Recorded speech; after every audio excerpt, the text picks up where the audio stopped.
Bienvenue dans le Pod Yaourt, le premier podcast qui s'intéresse à toutes celles et ceux qui font le Havre, à toutes celles et ceux qui sont le Havre. Le plus souvent possible, je vais recevoir à ce micro des artistes, des sportifs, des entrepreneurs, des créateurs de contenu, des cuisiniers, des écrivains, bref, tous ceux qui font briller notre chère et tendre ville et qui nous rendent chaque jour un peu plus fiers d'être havrais. On parlera de leurs histoires et on verra en quoi le Havre a une place centrale et si particulière dans leur projet. Pour Paris, le Havre est devenu hype. C'est une ville où on voyage, le Havre c'est un bout du monde. Non, le Havre n'est pas maudit. Je viens du Havre, moi, je viens de Cocrioville. Faire entendre à tout le monde que le Havre était une belle et grande ville. Le Havre. Little Bob, c'est The King. Un Havre de grâce. Je vais ramener la cage au Havre. Au Havre, les gens sont tous gentils. Ici, c'est le Havre, en Normandie. Bonjour à tous et bienvenue pour ce nouvel épisode dans le Pod Yaourt. Aujourd'hui, je reçois un auteur, un écrivain, bref, un homme qui manie la plume comme un docker manie son cavalier. Dès le mois de janvier, il a réussi à mettre un coup de projecteur magnifique sur sa ville, notre ville, son célèbre port et ceux qui y travaillent. Vous l'aurez compris, mon invité aujourd'hui dans le Pod Yaourt est le co-créateur et scénariste de la série De Grâce, diffusée en ce moment sur Arte. Bonjour Baptiste Fillon. Salut. Merci d'être là, merci d'avoir accepté mon invitation. La série là est en ce moment sur Arte, ouais.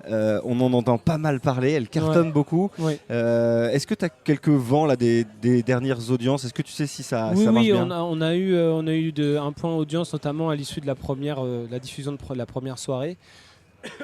On a eu... on a fait de très très bonnes audiences qui sont que certains ont qualifié d'historiques au sein de la chaîne. Donc là, ça a bougé forcément, mais je crois qu'on est à 2,5 millions de vues. Ah oui. Et sachant que les objectifs sont environ à 1 million, donc tu vois, ça a vraiment dépassé, crevé les plafonds. Donc on attend de voir pour le prochain point à l'issue de la deuxième diffusion, puis de la vie en fait sur la plateforme arte.tv. Sachant que la vie de la série va aussi se poursuivre sur Paramount, donc on va voir en fait en additionnant tout ça, voir ce qu'il en est, mais on est sur une très bonne courbe quoi. Donc ça c'est super. Et tu t'attendais à ce succès? Non, en fait je m'attendais à pas grand chose. Pour nous déjà, je parle avec Maxime, le co-créateur de la série, c'est que déjà le fait que ça existe c'est assez fou, parce que c'est une accumulation de petits miracles, une série, surtout quand tu commences à l'écrire et que tu viens de nulle part. Donc déjà le fait qu'il y ait un tournage, que ce soit diffusé, c'était, comme disent les joueurs de foot, c'est que du bonus presque après, une fois que tu as t'as de bonnes audiences, mais c'est vrai qu'après tu te prends un peu au jeu, et puis moi je me suis un peu rencardé, et donc c'est hyper grisant de voir que ça fonctionne, qu'il y a un écho, que les gens sont curieux, posent plein de questions en disant tiens ça je savais pas, et en même temps j'ai été très pris par l'histoire quoi. Donc non, c'est un très très beau moment dans ma carrière, et d'autant plus sympa que c'est une série sur ma ville quoi. Ouais, donc forcément. ouais, c'est génial. Forcément, c'était justement ma prochaine question. C'est la première fois que tu écris sur Le Havre? Alors moi, oui, une série effectivement. Ouais. C'était vraiment le premier projet. Je suis rentré en fiction télé, en scénario, via De Grâce. Après, moi, j'avais écrit plusieurs textes et pendant l'écriture de Grâce, à proprement parler, j'ai écrit un roman aussi qui est complètement différent de la série, mais qui fait un peu un autre travail, un peu plus historique que la série De Grâce. Mais ouais, je suis rentré en fait parce que par la voie dont rêvent beaucoup de scénaristes, à savoir que tu traites de l'endroit où tu as grandi, avec tous les fantasmes que ça a pu générer, avec tout la forme de... C'est un peu grisant aussi de se dire tiens, je vais repasser par les lieux de l'enfance, je vais mettre en scène des gens que j'ai croisés, avec des lieux que j'ai rêvé 1 milliard de fois et que là je vais voir à l'écran parce que j'aurais briefé un réalisateur, on se sera parlé de repérage. Non, il y a un truc vraiment magique là dans la façon dont c'est dérouler non seulement l'écriture et ensuite la fabrication, comme on dit dans le jargon, de Grâce, quoi. Ça veut dire tournage, montage et ensuite diffusion via l'écran, quoi. Tu dis que c'est la première série que tu écris. J'ai lu que c'était Maxime Crupeau, co-scénariste qui était venu te chercher. Tout à fait. Avec qui tu as écrit donc cette série. Ouais.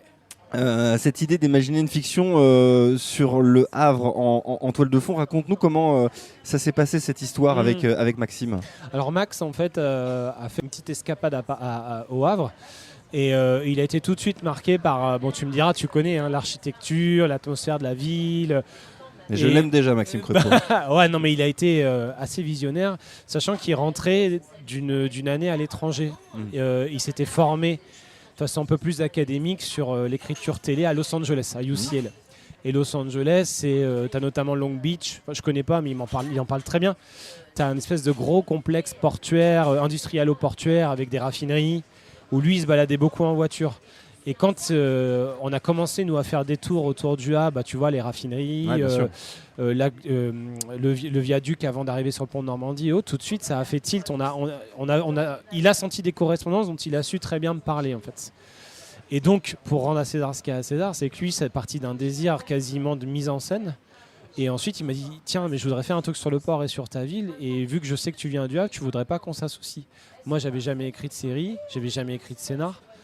Il m'a dit, écoute, c'est pas grave, on s'en fout, on va tenter le coup. Et donc, on a fait nos petits tours en voiture sur le port, dans la zone industrielle. On a rencontré des copains à moi, on a questionné des syndicalistes. On a questionné des gens qui gravitaient autour du port. Et ensuite, le désir n'a fait que s'enrichir petit à petit. En fait, on s'est dit, tiens, mais il y a quand même une histoire de fou. Il y a quand même, en termes d'image, des trucs incroyables à sortir, du gigantisme, en fait, tu vois. Ce que ça veut dire aussi de notre époque, le port. Sachant que, tu vois, quand on parle à nos parents, à nos grands-parents, qui ont connu la grande époque du port où ça sortait avec les marins, aux neiges, quartier de l'Eure. Aujourd'hui, le port est fermé, tu n'entres plus comme ça. Ça veut dire aussi quelque chose de notre époque. C'est quelque chose d'hyper sécurisé et en même temps, ça part de quelque chose qui fait qu'il y a une espèce de gigantisme qui devient proprement parler inhumain et que nous, on voulait traiter, quoi. Donc, tu vois, ça fait une espèce d'accumulation de couches successives où tu as un désir initial qui vient de Maxime, qui n'a fait que s'entretenir. Parce qu'on parle beaucoup ensemble aussi, et puis on a fait plusieurs voyages de façon perlée au début de l'écriture, quoi. Voilà. Je me demandais si toi, le Havrais, t'as pas eu un peu la pression quand on t'a proposé ce projet de pas trahir déjà le monde des dockers, c'est pas simple, et puis ensuite ne pas trahir non plus les Havrais et les Havraises. Ouais, complètement. La question des dockers, effectivement, elle est hyper importante parce qu'on voulait pas faire de la couleur locale et en même temps, on voulait évoquer les codes bien particulier de cette profession qui est emblématique du port, en fait, et emblématique de la façon dont on voit le syndicalisme en France et dont on voit la condition ouvrière aussi. Pour nous, c'était hyper important, sans non plus qu'on fasse un truc à thèse, tu vois, une série à thèse en disant les ouvriers sont tous gentils ou sont tous méchants. Pour nous, c'était important. On voulait que ce soit des personnages de chair et de sang, quoi. Et sur le Havre, alors on a une inquiétude, mais capable de durer très longtemps, en fait. On était vraiment obsédés par l'architecture et un rendu graphique qui fait que le Havre n'était pas complètement le Havre. On voulait le sublimer aussi. Donc on parle beaucoup de Perret, mais tu as aussi le front de mer qui est assez ouf. Tu vois, il y a un espèce d'appel de l'ailleurs dans cette ville que les gens... Toi, quand on te parle du Havre, à une époque, on parlait de Bucarest-sur-Mer. Les gens qui ne sont pas sensibles à la ville ne sont pas... Stalingrad, exactement. Stalingrad-sur-Mer aussi. On a eu le droit en long, large, en travers. Et en fait, il y a ce truc très ancré, très brut, très bétonné. Et en même temps, pour peu que le soleil se lève, tout d'un coup, ça t'emmène ailleurs, en fait, quoi. C'est pas pour rien que Niemeyer a construit quelque chose là-bas. C'est pas pour rien aussi que tu as des... Ouais, tu as des gens du monde entier qui se croisent là-bas et moi je suis très content que déjà qu'on soit à l'UNESCO et que ça attire du monde et qu'on arrive à... Mais c'est pareil, ça a pris du temps, il y a quelque chose, il y a une forme d'éducation aussi que les Havrais ont dû faire par rapport à leur propre architecture, par rapport à leur propre histoire. Et moi je t'avoue que l'écriture de Grasse, elle est venue sur cette base-là. J'ai redécouvert ma ville, en fait, sachant qu'en ayant vécu ado dans les années 90, où on s'ennuyait un petit peu, clairement. Exactement. Il y avait, tu vois, on avait les deux rues piétonnes, il n'y avait pas de centres commerciaux. Alors je dis pas que les centres commerciaux c'est la panacée, mais il y avait moins d'endroits pour sortir. Il ne passait rien sur la plage, il n'y avait pas de festival, culturellement c'était assez pauvre. Là il y a un mouvement de fond qui s'opère et j'en suis très heureux. Après, il y en a qui diraient qu'on trahit un petit peu l'identité ouvrière du Havre et tout. Oui, mais je pense que ça amène aussi une forme de dynamisme dont la ville avait vraiment besoin et qu'elle mérite vraiment aussi, quoi. On doit s'accorder le plaisir de redécouvrir notre ville, quoi, et la beauté telle. Mais c'est, écoute, voilà. Donc De Grasse, ça a vraiment brassé tout ça. C'est une espèce de retour sur soi et en même temps une nécessité d'écrire une belle histoire via ça, en fait, tu vois. On s'en parlait un petit peu juste avant de commencer. Je te disais qu'il y avait de plus en plus de créateurs, de séries, de publicités qui sont tournées en ce moment au Havre. Ouais. On sent qu'il y a une espèce de vent nouveau. Qu'est-ce qu'il y a d'intéressant pour vous, les créatifs, au Havre ? Pour moi, alors, à titre moi je vais parler que pour moi, mais ne sois il y a une surtout pas objectif. Hein. Voilà. Moi, ce qui me fait beaucoup de bien quand je rentre là-bas, j'ai une grande nostalgie de la mer en vivant à Paris. Et il y a une espèce de paix, en fait. Il y a un truc très bizarre, il y a un mélange de paix, de calme. Et en même temps, il y a une énergie bien particulière qui vient, je pense, de l'ADN ouvrier en fait, de la ville. Et puis, il y a une chaleur humaine aussi, moi, qui me parle très vite. Ça veut dire que tu te sens très vite inclus, ce qui n'arrive pas à Paris. Ouais. Qui est une ville très excluante, comme tu peux trouver aussi dans toutes les grandes villes, je pense à Londres ou d'autres. Là, on est dans une ville qui est un peu froide par abord, mais qui se mérite. Et une fois que tu l'as mérité et que tu as passé le pas, tu es inclus et quelque part, tu es déjà un peu havrais. Et ça, c'est un truc moi, qui me fait du bien. Je ne vais pas te parler de cocooning, mais il y a quelque chose de ce style-là aussi. Et puis des fois, c'est vrai, quand je me balade, je me vois... À pied, tu vois des choses qui sont du domaine de l'ailleurs. Tu montes vers Sainte-Adresse, tu as le pain de sucre. Donc, dans ma petite tête d'amateur absolu du Brésil, je me sens un peu au Brésil. Pour peu que le soleil arrive, tu as l'eau qui devient bleue. Donc, tu te sens de l'autre côté de l'Atlantique. Après, des fois, quand tu te balades dans les endroits bétonnés, tu pourrais dire que tu es en ex-URSS. Mais même, c'est pas grave. Il y en a pour tout le monde. Il y a vraiment pour tout le monde. Et moi, ça me fait énormément de bien, du coup, de se retrouver à une échelle très réduite dans une espèce de variété de paysages, d'ambiance et avec des gens que je connais et qui donnent cette espèce de chaleur humaine qui des fois, moi je t'avoue, me désarçonne Quand tu débarques du train à Paris, tu te sens un peu bête parce que tu dis ah ouais, tout d'un coup les gens se mettent à te parler de soi assez librement, à t'indiquer les endroits où tu dois aller. Tu tombes un peu du camion en fait quand tu débarques à la maison C'est souvent le parallèle que je fais quand je suis parti moi du Havre et que je suis allé dans le sud de la France. J'avais l'habitude d'aller seul dans les cafés, les bars à Montpellier pour essayer de rencontrer des gens parce que chez nous ça se fait. En fait on vient souvent te chercher en te disant qu'est-ce que tu fais le gars tout seul, viens boire un coup avec Exactement. nous. Ce qui n'était pas forcément le cas dans le sud. Mais je rejoins un petit peu ce que tu dis sur la chaleur humaine des Havrais. Il y a un truc très particulier qui moi me fait beaucoup de bien et je t'avoue pour être franc avec toi que j'aimerais passer plus de temps au Havre. Après je peux pas pour des histoires familiales mais de grâce a notamment renforcé ce lien là parce que comme je te le disais et je te l'ai dit 3-4 fois déjà je crois, j'ai vraiment redécouvert la ville en fait avec notamment des gens qui comme disent les flics, qui se sont mis à table en me parlant d'histoires de famille, d'histoire de guerre, d'espèces de tragédie. Le roman que j'ai en tête, qui est quasiment fini, qui est terminé, là, qui est en lecture, vient vraiment de cette espèce de sidération de se dire ah ouais, tu regardes par-dessus ton épaule, tu dis ah ouais, en fait nos grands-parents, ils ont vécu un truc où ils sont revenus sur place et il n'y avait plus rien. On va reparler forcément de ton roman tout à l'heure. T'inquiète pas de souci, parce que il se passe à une autre période. Voilà, c'est pas contemporain et forcément on va reparler de tout ça. On parlait un petit peu de l'aspect esthétique de la ville, béton, gris. Alors c'est peut-être un avis personnel, mais quand je pense au Havre dans la fiction, je pense forcément à un polar. Oui, je peux comprendre, bien sûr. Oui, il y a cet ADN-là, c'est une ville de polar, c'est une ville qui se prête tellement à ça de par ses ambiances. Nous, l'enjeu pour nous sur De Grasse, c'était d'arriver à réinventer ça. Et très vite dans l'écriture, avant même qu'on ait fait rentrer le réalisateur, donc Vincent Maël Cardona, on l'avait inscrit dans le projet. Ça veut dire qu'on voulait, cet aspect un peu rude, on voulait cet aspect un peu mécanique, et en même temps on voulait de la lumière. On voulait les grandes ouvertures sur la baie de Seine, on voulait de l'impressionnisme, on voulait les ciels vanille, tu vois, qu'on connaît tous quand on se balade en front de mer et tout. C'était très important. Et en fait, quelque part, on s'est rendu compte que c'était organique avec le titre, avec ce qu'on voulait dire de la série. Ça veut dire que, bon, je vais pas spoiler, mais il peut se passer des trucs très durs dans la vie, on peut vraiment en chier, mais le pouvoir de l'amour fait que parfois il y a des moments de grâce et le ciel brumeux peut s'ouvrir en fait, Et ça, on voulait que ce soit inscrit dans la direction artistique, dans la façon dont ça allait être filmé. Et c'est très drôle, c'est qu'on s'est vachement rapidement rencontré avec Vincent Maël Cardona, qui avait déjà fait des repérages au Havre pour un projet qui ne s'est pas fait et qui nous en a très vite parlé et qui a vraiment fait part du même désir. En fait. J'adore ce réalisateur aussi. Ah ouais. Magnifique. C'est une très belle rencontre avec un partage immédiat d'obsession, notamment quand il a fait ses repérages. Bon, très vite, il nous a parlé notamment de la maison Le Prieur, qui était hyper importante, qui devait être sur une crête en fait, avec une vue sur la zone industrielle. Alors, j'ai pas réussi à savoir où c'était. Alors, en fait, c'est à Cocrioville, d'accord, derrière Henri Vallon. Ok, moi j'étais carrément plus. Non, moi dans ma tête c'était carrément plus côté Sainte-Adresse. Ah oui, bah non, mais c'est vrai qu'on pourrait se croire à Sainte-Adresse. Parce qu'il y a quand même aussi la belle vue sur le port et sur l'extérieur de la Seine, bien sûr. La maison de Pierre Lotin, le personnage de Jean, est à Sainte-Adresse, du coup, c'est le nouveau riche avec. C'est ça. Avec. Il est au bout du monde là. Exactement, c'est exactement ça. Non, il a réussi à repérer, en fait, t'as une espèce, derrière Henri Vallon et les bandes HLM, là, t'as des pavillons qui sont vraiment sur la crête. D'accord. Et qui donnent sur la ville basse. Magnifique. Quoi. Ah, c'est incroyable. Et il m'a soufflé, en fait, quand il a trouvé ce repérage-là, parce qu'on devait avoir une empreinte ouvrière, prolétaire, et en même temps, vu que c'était un patron docker, il y a quand même des moyens, tu vois.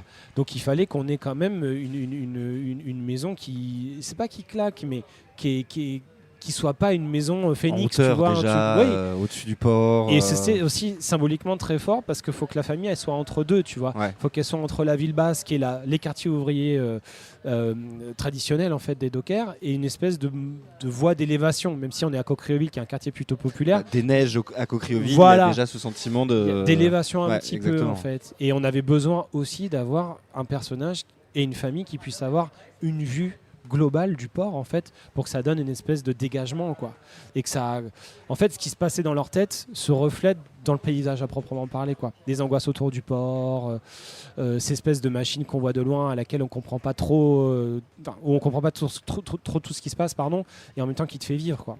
Espèce de fascination quoi. Alors tu as commencé à parler du personnage principal de cette série, Pierre.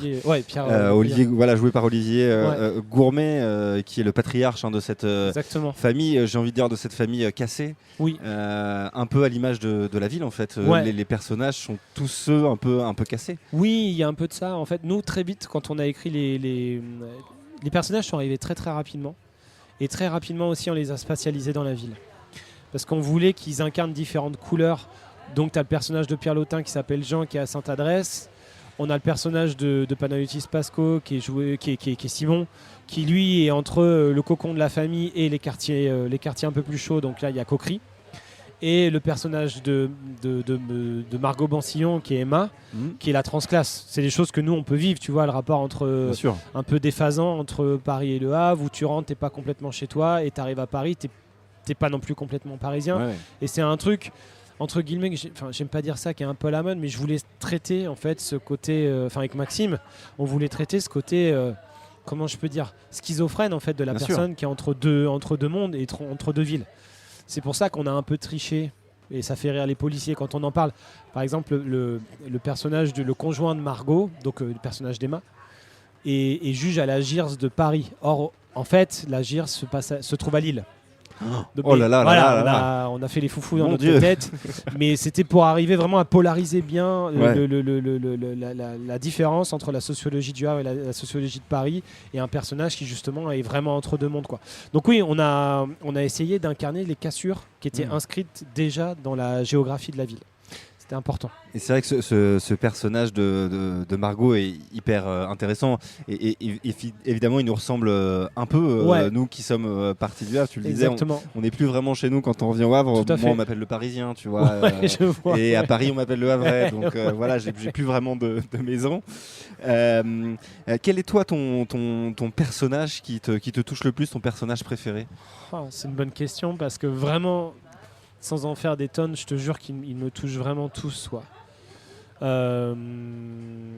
Écoute, il y a un personnage dont on n'a pas parlé, qui est le personnage de la mère, qui moi à titre personnel me touche beaucoup, parce que c'est vraiment l'incarnation de la communauté. Et c'est drôle parce qu'il y a pu y avoir, même dans certaines critiques, des mésententes où des fois on nous dit vous donnez un visage un peu passéiste de la condition de la femme. Donc c'est pour ça que j'étais très content qu'on ait un prix à Cérimania pour un prix d'interprétation féminine, parce que justement dans une communauté de dockers où souvent les femmes sont, notamment dans la génération d'Olivier Gourmet, un peu restées en retrait, et aux femmes au foyer, ça les empêchait pas par ailleurs d'être des femmes extrêmement fortes. Bien sûr. Et donc c'est en ça même temps, elle est dans ce cocon, elle est fille de docker, femme de docker. Et elle trouve une forme de dignité dans la façon dont elle tient la baraque à proprement parler. Et ce personnage déchiré et un peu frustré, qui trouve en même temps une forme de grandeur et de rédemption, j'y suis très attaché. Après, Du coup, ce qu'il faut choisir, mais le personnage de Jean me parle beaucoup aussi, parce qu'il est dans une chute inexorable, dans une quête d'amour par la réussite matérielle qui foire complètement, et en même temps, il s'accroche. C'est un super beau personnage tragique. Très maladroit. Qui est maladroit, qui sait pas faire d'un côté comme de l'autre. Tu vois, tu parlais d'espèce de transclasse, il est exactement comme ça en fait. Ouais. Lui, il veut s'élever complètement socialement. Et en même temps, tu comprends qu'il n'est pas adapté en fait à ça. Et en même temps, il est plein d'amour qu'il n'arrive pas à donner, dont il n'arrive pas à parler à son épouse notamment. Et il veut se sauver tout en s'y prenant comme un manche par ailleurs, mais en s'y prenant avec beaucoup de courage en fait. Donc pour moi, c'est un personnage qui me touche beaucoup. Ouais. On parlait des acteurs forcément, emmener des Olivier Gourmet, des Panayotis Pasco, des Gringe, des Margot Bassillon au Havre. Ouais. J'imagine que c'est hyper gratifiant pour toi. Ouais, j'ai trouvé ça très drôle de les voir débarquer à Coquerie, j'ai trouvé ça lunaire. Mais en même temps, ça fait partie aussi de la chose incroyable qui est le tournage, où en fait tes obsessions deviennent réalité et tu te dis ça y est, maintenant c'est parti. Va falloir sublimer le texte en fait quoi. Et honnêtement, j'ai ressenti vraiment une grande fierté en fait de me dire on a réussi à amener tout ce barda ici en fait, et j'espère que on va être à la hauteur de la ville aussi quoi, parce que c'est vrai que tu as un complexe d'infériorité en étant un vrai, en travaillant avec des gens qui viennent des quatre coins de l'Europe en l'occurrence, en se disant bon bah voilà, est-ce que la ville va pas trop les décevoir et tout, et en même temps non, il y a une grandeur en fait à mettre en musique quoi. Et ça s'est joué très très bien dans l'équipe de comédiens, parce que tu vois, ils ont créé une espèce de petite famille. Leur petite famille, ils avaient leurs réflexes, tu vois, leur balade. Ils ont pas mal parlé aux gens. Je pense notamment à Astrid Vetnal qui joue la maman. Elle a été fascinée par la ville, et tu le sens ça à l'écran, qu'il y a un truc qui s'est joué en fait, avec une espèce d'osmose avec la ville. Et ils étaient très curieux de poser des questions, de savoir comment ça se passait, les endroits où ils pouvaient aller faire leur tour et autres quoi. Donc il y a une belle rencontre, ouais. Et effectivement, c'est un personnage intéressant, cette mère de famille, tu le disais. Et moi, je ressens en regardant la série que cette femme, elle est havraise.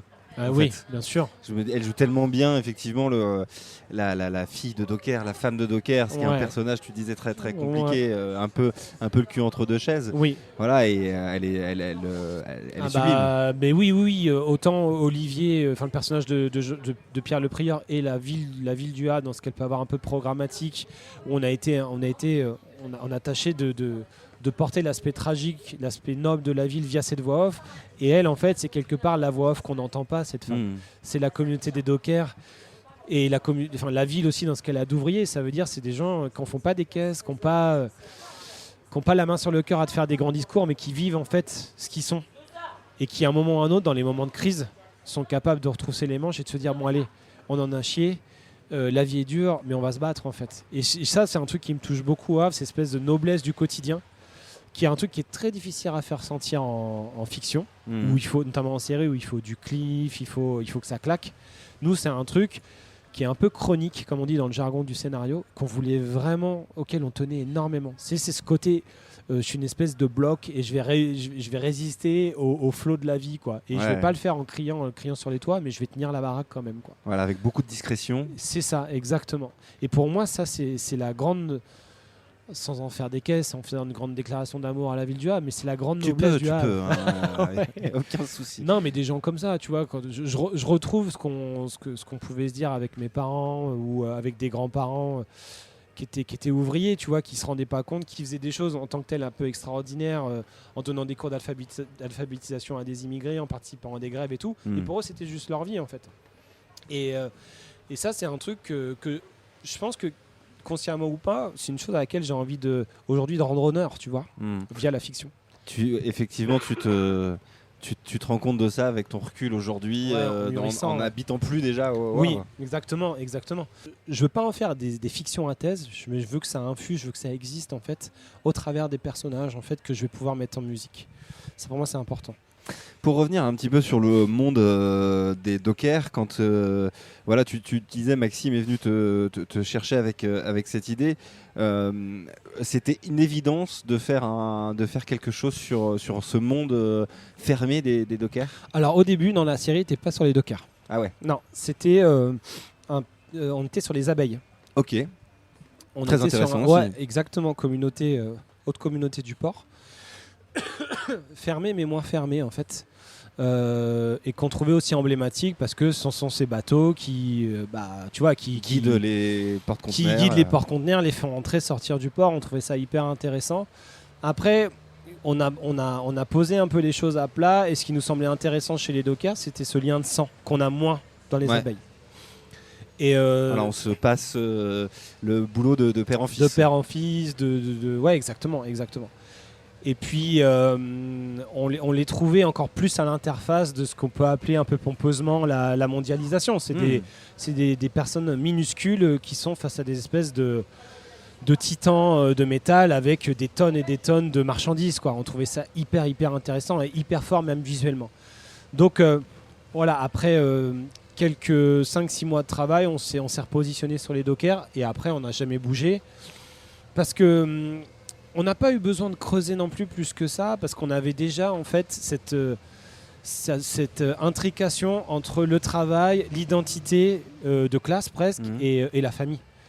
Et ça après, en fait, ça a été très confortable à travailler parce qu'on a pu entre guillemets se contenter, c'est un bien grand mot, mais de se pencher sur l'aspect affectif de chacun des personnages. Ça nous a libérés d'un poids en fait les dockers. La force de la communauté. Pour y avoir fait un reportage il y a quelques années, je t'en parlais tout à l'heure, je sais à quel point il est difficile de rentrer sur le port. Alors de l'extérieur, on a l'impression, quand on regarde un peu la série, on a l'impression que ça n'a pas du tout été le cas pour vous. Mais en fait, si. Ouais, bah en fait, nous on a fait, on a posé quelques questions, on a essayé de rentrer, c'était pas possible. Bon, écoute, moi, ils ont leur raison, je les respecte. Donc après, notre chance, c'est que moi, connaissant un peu le port et ayant été copain avec des dockers, des fils de dockers et tout, je vais pas te dire qu'on a reconstitué, mais pour nous, l'enjeu, en plus, n'était pas tellement sur le polar, c'était sur la consistance personnelle de chacun des personnages. Bien sûr. Ce qui fait que un personnage comme le personnage de Xavier Beauvois, qui est le secrétaire général, excellent. qui a d'ailleurs tourné au Havre il n'y a pas si longtemps que ça. Exactement, mais il vit pas loin. Hein, ah ouais, d'accord. Ouais, il vit vraiment pas loin, un peu plus du côté de la poterie, de la poterie, je crois. Et personnage un peu compliqué à écrire parce qu'on a dû recréer un espèce de positionnement politique avec en même temps des fortes convictions syndicales. Et on voulait pas trahir l'esprit des dockers. Pour nous, c'était hyper important. Donc ça donne un personnage qui est écartelé, qui est en tant que tel hyper beau parce qu'il est hyper tragique, qui doit défendre une communauté sachant qu'elle est hyper attaquée parce que le mouvement de la mondialisation, c'est à un moment ou à un autre de les sortir et de les remplacer par des ouvriers payés pas grand chose. À un moment ils le disent, tu vois, dans la série. Et en même temps de devoir chasser les brebis galeuses qui ont pu croquer en sortant des sacs de daube, tu vois. Donc personnage hyper intéressant, hyper difficile à écrire, sur lequel on a dû beaucoup repasser, mais sur lequel on voulait vraiment capitaliser parce que pour nous, c'est aussi une partie de l'âme du Havre et l'âme du port en fait, quoi. Sachant que dans une série, surtout sur 6 épisodes, tu peux pas tout traiter. Donc le personnage de Pierre le Prieur était le Havre. À un moment, on s'est posé la question d'en faire en tant que tel le secrétaire général des dockers, mais ça nous l'emmenait ailleurs, tu vois. Ça nous l'emmenait ailleurs. On voulait qu'il reste soclé sur la famille en fait. Et puis son mandat raté c'est ça. Et rajoute un côté aussi tragique à son histoire avec les dockers. Bah c'est ça, c'est une occasion manquée. C'est un personnage aussi qui incarne un changement d'époque, tu vois. Celui qu'a su prendre le personnage de Beauvois, en l'occurrence. On voulait montrer aussi qu'il était détenteur d'une tradition qui quelque part a fait long feu. Quand vous avez travaillé sur la série avec Maxime, tu t'imaginais justement que ce serait aussi compliqué d'avoir accès à ce monde des dockers ? On a senti que c'était compliqué assez tôt. Après, quand on a vu que malheureusement il s'était passé des drames, on s'est dit que c'était fini. Donc on a tâché de travailler en respectant le port, en respectant son histoire et cette corporation, mais on savait qu'il fallait qu'on fasse le grand saut de la fiction. Donc très très tôt on a fait notre deuil malheureusement, parce qu'on sentait aussi que ça les mettait dans l'embarras et nous on voulait pas passer il quand fallait tu passes l'expression aussi. Pour les fouilles merdes aussi, tu ouais, vois, aller les chercher sur des trucs dont ils n'avaient pas envie de parler, quoi. Et quelque part ça nous a aussi un peu libérés, comme je te disais, parce que on s'est recentré sur ce qui fait le cœur d'une fiction, à savoir les personnages. Donc quelque part le fait d'évacuer ce côté un petit peu naturaliste nous a recentré sur les fondamentaux qui était la famille en fait.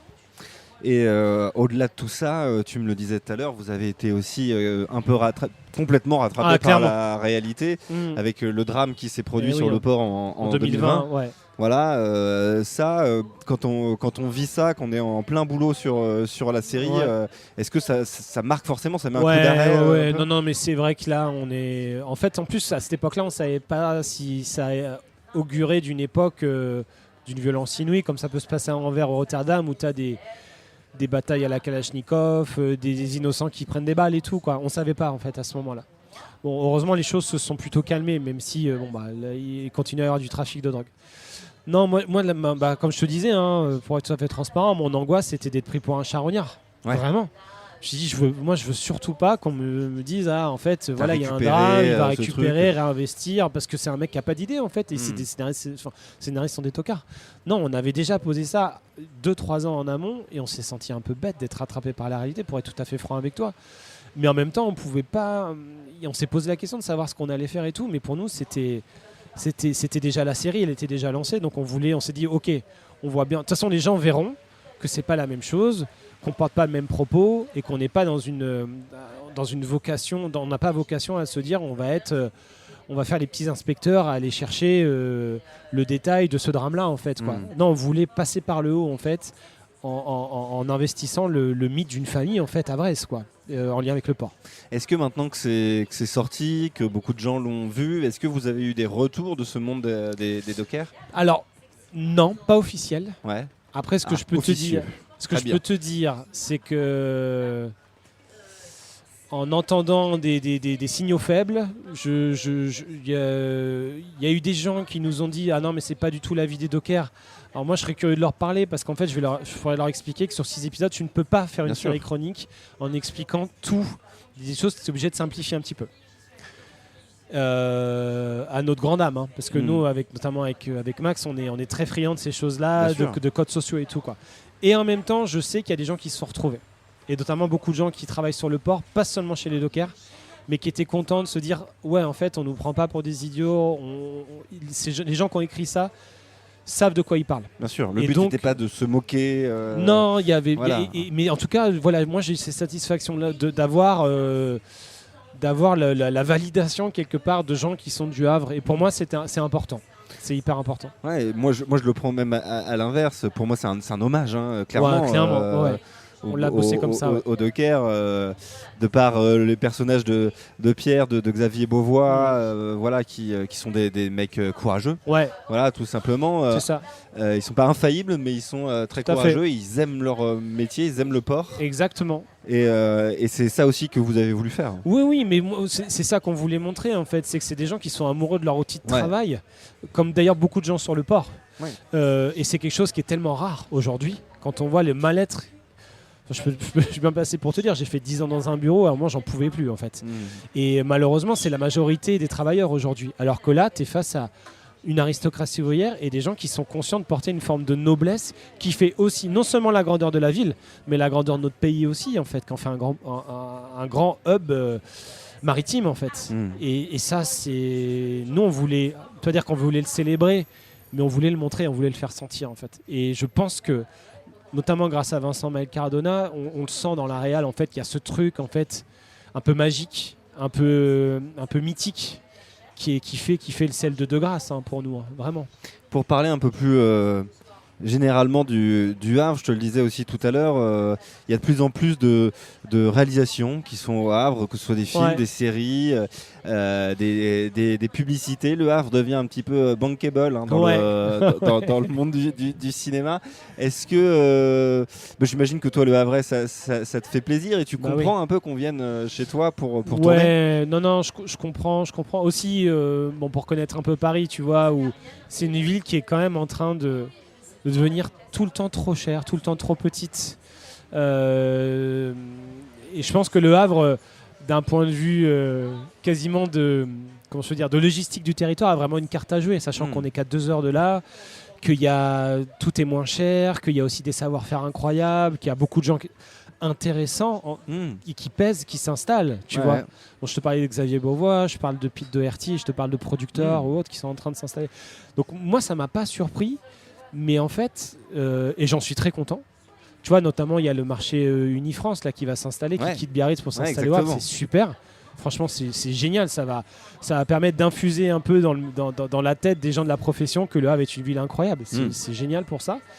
Et en fait, je sais pas comment te dire ça. Ça m'a surpris dans le bon sens du terme. Et moi, ça m'a aidé aussi à évacuer une forme de complexe d'infériorité. Tu vois, en disant, je pense que vivant à Paris, venant du Havre, je suis sûr que tu l'as vécu. Où le côté grosse ville de béton à côté de la ville haussmannienne, où tu as 1 milliard de musées et de cafés qui claquent. Là, j'ai tendance à plus assumer l'endroit d'où je viens et éventuellement à travailler un peu plus facilement aussi ce qu'on nous on appelle dans le jargon ces arènes provinciales-là et à continuer à creuser aussi les histoires qui vivent au Havre. Alors moi, je veux pas être le Havrais de service, parce que ça veut dire que quelque part tu te dessèches un petit peu. Tu vas pas faire que des fictions sur le Havre. Mais il y a encore des choses à raconter en fait. Et aujourd'hui, je sais que je peux l'assumer plus facilement grâce à tout ça. Le Havre, t'en as pas fini, hein, parce que tu écris, enfin tu nous disais, t'as fini d'écrire un roman en ce moment sur le Havre qui est pas du tout en rapport avec les dockers. Non, pas du tout. Alors ce qui est drôle, c'est que le personnage est une femme de docker dans la deuxième partie, mais c'est traité de façon complètement périphérique en fait. Non, c'est un roman qui se passe en 2 parties. Tu as une partie en 44 au moment des bombardements. Ouais. Parce que ça, je voulais le traiter. Et honnêtement, moi, je suis un peu tombé de ma chaise quand j'ai découvert ce qu'avaient vécu nos grands-parents. Ouais. Parce que, et là encore, je vais te parler tout à fait franchement. Quand tes grands-parents à 15 ans te parlent de bombardement et qu'ils te disent que la soupe populaire, il n'y avait plus d'immeubles et tout, il y a des moments où ça me faisait chier. Et aujourd'hui, j'ai honte de le dire, tu vois. Parce que c'est une espèce de tarte à la crème. Et en fait, quand tu te mets dans leur peau, tu te dis en fait c'est terrible. Ce qui s'est passé est terrible. Quand tu grandis tout simplement. Quand tu grandis, que tu mûris, tu commences à avoir de l'empathie. Et moi en gros, ça me fait chier aussi qu'aujourd'hui des gens te disent ah oui, là je vois très bien la ville bombardée. Ouais. Ah mais les gars, rendez-vous compte du drame qui se cache. Il y a eu 5000 morts. Et c'est encore une cicatrice.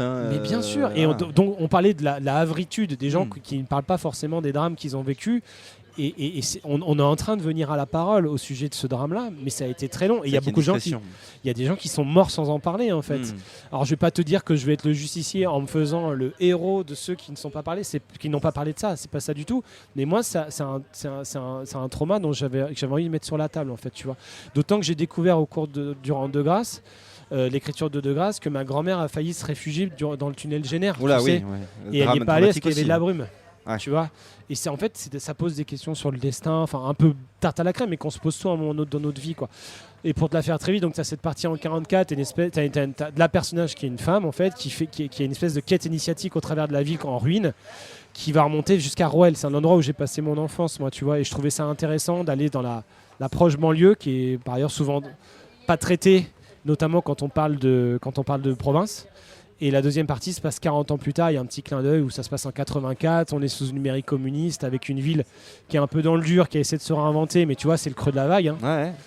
Ouais. Et qui en gros reçoit la lettre d'une sœur qui lui explique qu'elle n'est pas vraiment de la famille dont elle croyait être, et qui part dans une quête initiatique sur le Havre, enfoui sous le Havre en fait. Ouais.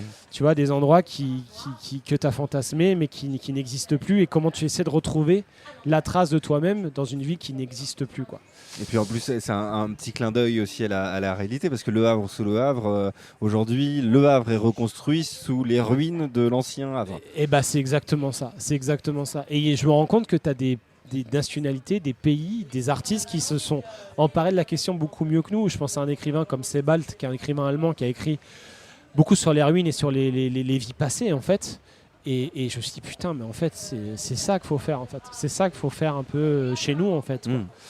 Bon, on verra ce que ça va donner. En tout cas, moi j'ai pris beaucoup de plaisir à l'écrire, et ça a servi d'exutoire justement à cette forme de mauvaise conscience aussi, il faut bien se l'avouer, et de faire parler les gens qui n'ont pas osé parler, mais je pense qu'il y a quelque chose aussi de l'ordre du complexe de classe chez nous. Ouais, bien sûr. Clairement. Et contre lequel il faut lutter en fait quoi. Et donc il y a une espèce là de débordement tout d'un coup, où les gens sont hyper curieux, sont gourmands du Havre en fait, ont envie de connaître en fait notre ville. Et ça, moi, je trouve que ce n'est que justice, quoi. Il y a pendant longtemps, plus maintenant, mais il y a eu un espèce de complexe d'infériorité par rapport à Rouen. Ah, Tu vois, clairement. voilà, la ville des prolos, la ville des ouvriers, Carrément. chez nous, tout ça, ça fait partie un Bien peu sûr. de l'histoire de notre ville. T'as écrit ce roman, enfin, t'as eu envie d'écrire ce roman justement après avoir travaillé sur De Grasse. Pendant. C'est De Grasse, c'est pendant. Pendant, ouais, Mais pendant. c'est vraiment De Grasse qui t'a dit, qui t'a fait comprendre qu'il y avait un truc à faire. Ouais, en fait, Ouais. ça m'a fait me retourner un peu sur ma petite vie et sur notamment quand avec Max, on a tourné du côté, tu vois, le quartier enfin, j'appelle ça quartier des boîtes de nuit, mais les docks. Ouais. Tu vois, qui est du côté avant le quartier de l'Eure et la Cité Chauvin et les Champs-Barrés. Et donc, moi, quand ma grand-mère est décédée, mon père a récupéré le livret de famille. Je me suis rendu compte que ma famille, donc tu as une famille partie bretonne comme beaucoup de Havrais, tu vois, avait débarqué dans ces coins-là. Et le fait de tourner et de retrouver les immeubles et tout, et en plus c'est des gens qui ont vécu des choses graves, qui ont perdu des enfants, c'était des familles ouvrières compliquées, tu vois, c'est pas du Zola, mais il y avait des choses un peu comme ça. Je me suis dit quand même, il y a un truc à faire, il faut faire parler ces murs-là. Il y a un tissu social fort. Quoi. Ouais. Et puis c'est des gens qui n'avaient pas beaucoup d'argent, donc c'est des gamins qui mouraient de la tuberculose, des filles mères, des choses comme ça, quoi. Tu vois, c'est terrible. Des fois, tu lis le livret de famille, tu vois, le père parti sans laisser d'adresse, des choses comme ça, en fait, quoi.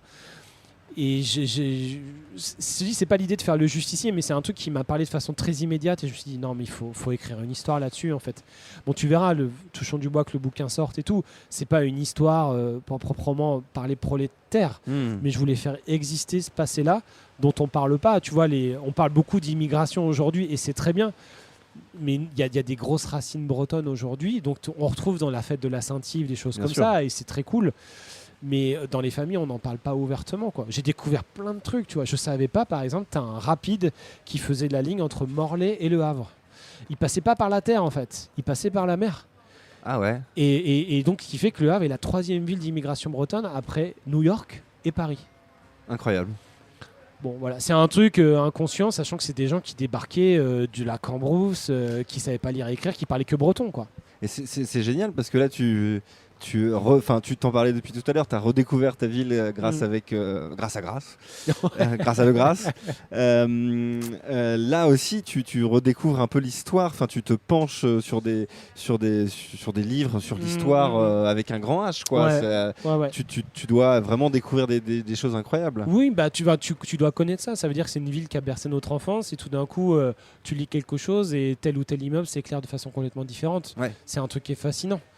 Et en fait, j'avais un peu envie de me déniaiser par rapport à ça, parce que forcément, tu as toutes les légendes urbaines qu'on se raconte entre copains, que la famille aussi colporte. Et là, j'avais envie de comprendre, de me confronter vraiment à ce qu'était notre ville, en fait. Donc ça a nourri aussi forcément un peu l'écriture de Grasse, mais je voulais en faire un objet singulier aussi, quoi. Quand est-ce qu'il pourrait sortir ce livre ? Bah là, on va voir, c'est en lecture, donc ça peut aller très vite, comme ça peut prendre du temps, quoi. Donc ça peut être, on est quoi ? On est en début mars, d'année, là, ça peut être fin d'année, début d'année prochaine, quoi. Mais bon, j'essaie de sélectionner les éditeurs, mais s'il y a des gens qui sont intéressés à la rigueur, moi je suis disposé à faire lire, quoi. Mais parce que j'ai besoin que ce bouquin existe. Franchement, il y a un truc impérieux, tu vois. Et ben j'ai hâte de lire ça. Ouais, touchons du bois que ça existe vite et bien, quoi. Ce serait cool. Et scénaristiquement parlant, est-ce que tu travailles en ce moment sur d'autres projets ? Oui, il y a beaucoup d'autres projets. Déjà, ça t'a donné envie d'en écrire d'autres, vu que De Grasse était le premier. Oui, ça m'a. Même en cours d'écriture, avec Maxime, on avait un autre projet qu'on est en train de reprendre, là, qui avait été un moment chez Canal+, qui est une espèce de science-fiction un peu faux folle, mais qui correspond à nos obsessions. Tu vois, c'est sur un univers de docker, un peu rude et autres. Là, on part sur quelque chose d'un peu plus poétique et d'un peu plus barré. Donc, par exemple, oui, voilà, ça c'est un des projets fil rouge dans notre petit duo, notre petit couple avec Max. On a un autre projet là qui va nous amener aux Antilles, comme je te disais là, dans notre petit entretien, parce qu'on a envie de traiter d'ailleurs et d'autres arènes. Je te dis, c'est dans le jargon, c'est les endroits où ça se passe. C'est bien, les scénaristes vont faire une série à Saint-Martin. Mais c'est génial. Enfin, après. Là, on fait les beaux. Enfin, moi, je suis très content et tout, mais on est vraiment allé le chercher avec les dents. Ouais. C'est vrai que c'est beaucoup de travail, beaucoup de travail, et c'est cool qu'on nous fasse confiance. Et par ailleurs, il y a d'autres projets. Là, je suis en train pas mal de bosser sur du cinéma avec le moment venu, promis, je t'en parlerai, avec un réal très reconnu sur Génial. un gros film historique. Et ça, c'est un kiff absolu aussi.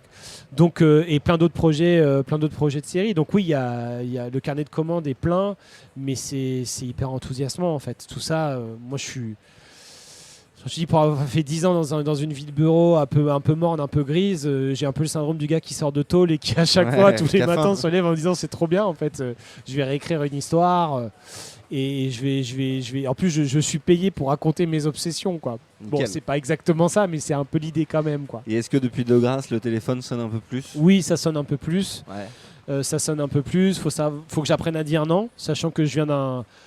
Bah, tu vois, on parlait beaucoup de complexes de classe, on parlait beaucoup d'angoisse de peur de manquer aussi. On n'aime pas trop gêner chez nous, donc on n'aime pas trop déranger. Mais il y a un petit peu de ça, Bah vraiment. Il y a un petit peu de ça, et donc j'ai du mal à dire non. Donc j'accueille, je fais les rendez-vous, quitte à un moment à couper la collaboration en cours de route, mais en même temps, je suis hyper friand parce qu'il se passe plein de trucs cool dans la fiction aujourd'hui en France, quoi. Il y a un gros appétit pour la série. Contrairement à ce qu'on craignait à une époque, le cinéma est très loin d'être mort. Ouais. Et la littérature aussi est hyper vivace. Donc moi, j'essaie de travailler sur les 3 fronts, sachant que ces 3 façons de travailler activent différentes zones cérébrales. Tu vois, sur le scénariste de série active les choses beaucoup plus structurantes. Mhm.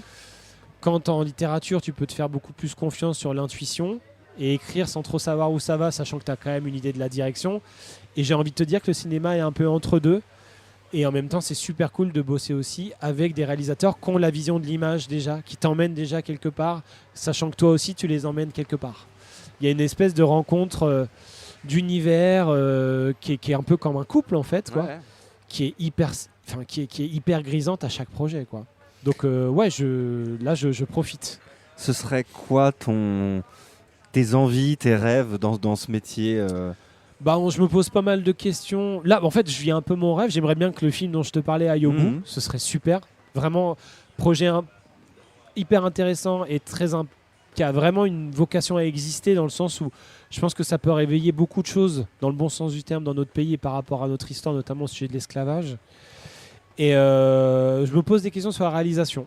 J'aimerais bien prendre un petit peu de temps pour manier un peu plus une caméra, avoir l'envie de raconter une histoire avec des images. Ok. Ce qui fait que notamment, tu vois, sur De Grasse, j'ai posé beaucoup de questions à Vincent Maël Cardona, aux comédiens, aux monteurs, aux monteuses en l'occurrence, parce qu'on avait Xavier Beauvois aussi. Xavier très Beauvois, certainement, ouais, on a pas mal papoté. Sacré vrai. réel, ouais. Donc non, ça fait son chemin. Après, il faut sanctuariser quelques semaines, quelques mois Ouais. pour se lancer, éventuellement bosser sur un court-métrage, quoi. Mais en tout cas, ça a allumé ce désir-là, ouais, complètement. Moi qui m'y connais pas vraiment dans la réalisation de ce genre de projet, combien de temps à peu près il faut entre la première pause d'une lettre d'un scénario jusqu'à la sortie d'un film ou d'une série? Ça peut dépendre. Ça dépend de plein de choses. Nous, sur De Grasse, on a pris le tarif full extensive, tu vois, où on était nulle part, on n'était pas connu, ça a été un peu long. Arte a un peu réfléchi avant de dire oui. Après, le développement avec Arte a été plutôt vertueux, ça s'est passé assez vite, on a mis 1 an et demi, 2 ans. Et après, une fois que la série était livrable, elle était prête, on a attendu un peu plus longtemps qu'à l'accoutumée. Normalement, on aurait pu sortir 6-7 mois avant, quoi. Donc, je vais te faire une réponse de Normand. Nous, dans l'idéal, dans l'idéal, c'est qu'on aimerait le fait que De Grasse existe, pouvoir aller plus vite dorénavant sur la façon dont on ferait exister nos projets. Ça veut dire qu'on nous fasse confiance plus vite. Je pense que ça va arriver et on le sent déjà. Et donc pour une série, j'ai envie de te dire, du moment où tu prends ton stylo et tu commences à écrire, là par exemple sur le projet de série pour lequel on va aux Antilles, on est déjà sur 1 an. Ouais. Donc si on a convention, on a d'écriture avec Arte, on en a au moins pour 1 an et demi, 2 ans. Donc ça ferait, mettons, on a un package de 3-4 ans.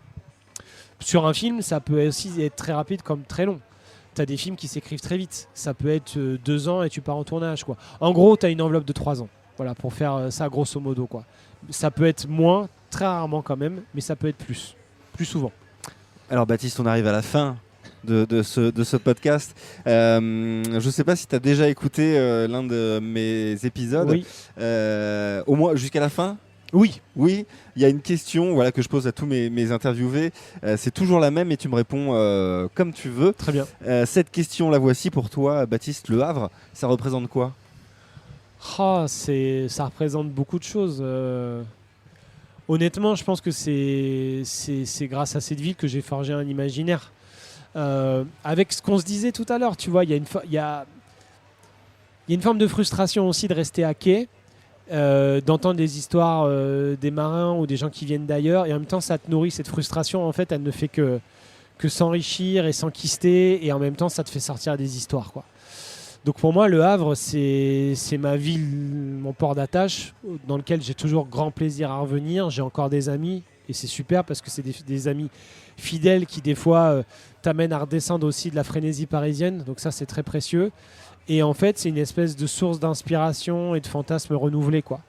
J'en finis pas de faire toujours les mêmes balades en écoutant des fois les mêmes morceaux de musique. Tu vois, j'ai un espèce de circuit qui me fait passer par le pain de sucre, monter vers la Hève, redescendre par le bout du monde, et je fais tout le front de mer, je vais jusqu'à Saint-François et je reviens, tu vois.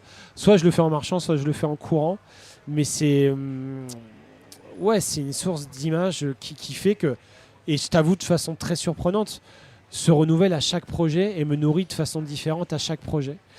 Donc j'aime me retrouver là-bas parce qu'il y a une forme de routine aussi qui me fait beaucoup de bien. Et je pense qu'il y a encore plein de choses à raconter aussi. C'est quelque chose qui est pas... La ville n'est pas épuisée, n'est pas épuisable, quoi. Et je suis hyper content qu'il y a, comme ce que tu disais, plein de gens qui viennent s'installer, qui ont envie de découvrir la ville, qui ont envie de faire des choses. D'un point de vue culturel aussi, il y a plein de choses à inventer chez nous. Et j'espère vraiment avoir la chance de pouvoir en faire partie d'une façon ou d'une autre. Alors pas en arrivant, en faisant le Parisien de service, en expliquant la vie aux gens, mais juste en partageant une forme de désir et une forme d'amour pour notre ville, quoi, tu vois. Et j'aimerais bien en être, en fait, quoi. Donc non, moi je suis très content de voir tout ce qui se passe pour Le Havre. Et honnêtement, je pensais pas le vivre un jour, quoi. Quand j'ai vu notamment, tu vois que l'équipe du Brésil était venue jouer chez nous. Exactement. C'est tellement bizarre aujourd'hui. Je pensais pas que ça arriverait un jour. Et donc j'espère aujourd'hui être amené à être confronté à des tas de what the fuck comme ça au sujet du Havre, qui amènent des gens qu'elles n'étaient pas censées attirer, en inventant des façons de fonctionner artistiques aussi. Pourquoi pas des poules d'écriture, pourquoi pas des boîtes de prod, pourquoi pas des résidences que la ville n'était pas destinée à accueillir il y a ne serait-ce que 3 ans, quoi. Et si De Grasse peut aider à ça, franchement j'en serais très heureux, quoi. Ouais. Bah écoute, merci beaucoup. Baptiste, merci à toi. Je vais faire une petite entorse à ma règle de dernière question, parce que j'en ai une dernière. Vas-y, je t'en prie. Vraiment, je sais pas si tu vas me répondre à celle-là, parce qu'on revient un peu sur la série, sans spoiler, qui se termine avec une potentielle ouverture sur autre chose. Ouais. Est-ce que c'est un peu trop tôt, ou est-ce qu'on peut savoir s'il y aura une saison 2 ? Alors, on aurait aimé. On aimerait vraiment, parce qu'on a travaillé cette série aussi comme ça, en ayant une saisonnalité. On a des personnages que je pense riches et qu'on a envie encore de faire exister. Malheureusement, il y a des contraintes industrielles qui font que Arte ne travaille plus sur des saisons 2. Donc, on a pris nos petites obsessions et on les a transférées vers un autre projet.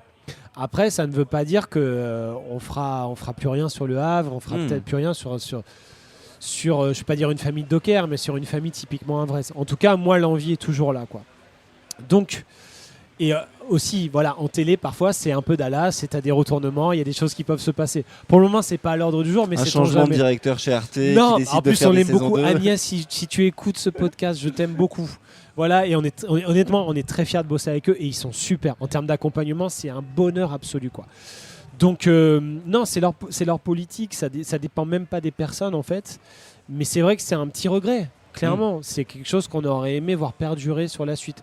Donc là, on est en train de se poser plein de questions avec Maxime sur une façon de faire exister, je ne vais pas dire une suite, mais de faire perdurer ce petit pet au cast qui fait que De Grasse est né, tu vois. Et donc à voir, là encore, je te fais une réponse de Normand, et je suis bien embêté de la faire parce qu'on avait vraiment envie de faire exister la famille Le Prieur dans une autre saison, quoi. Voilà. Tout est ouvert. Et ouais, tout est ouvert et c'est très bien comme ça. Et s'il y a moyen, tu peux nous faire confiance pour essayer d'enfoncer la porte. Ça, c'est clair. J'y compte bien. Ouais. Merci beaucoup Baptiste Bah, d'avoir été merci avec à moi. toi. Merci d'avoir pris du temps pour venir répondre Ouais. à mes questions. Je te souhaite plein de bonnes choses pour tes C'est trop projets. gentil, merci. Et puis on se revoit quand tu veux autour Bah, de avec grand discussions plaisir, ouais. comme ça dans le Pod Yaourt. Merci à vous d'avoir écouté. On se retrouve très bientôt pour un nouvel épisode. Ciao. Super, merci beaucoup.